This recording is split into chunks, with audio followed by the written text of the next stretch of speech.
In this basic Excel learning video, we will learn how to hide sheets in Excel. So guys, if you have some sheets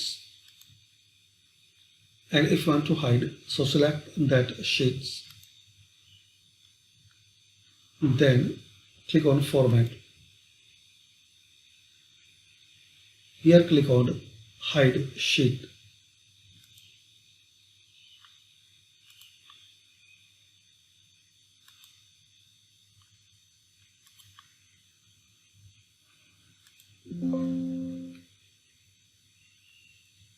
A workbook must contain at least one visible worksheet. To hide, delete or move the selected sheets, you must first insert a new sheet or unhide a sheet that is already hidden.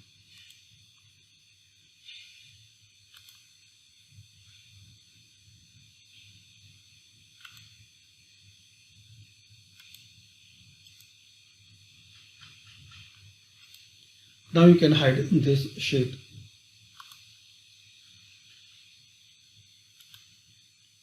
To unhide any sheet, again click here.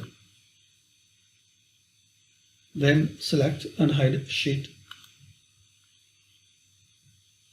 Here you will see option which sheet you want to unhide. Select it, then OK. That's it. Thanks for watching.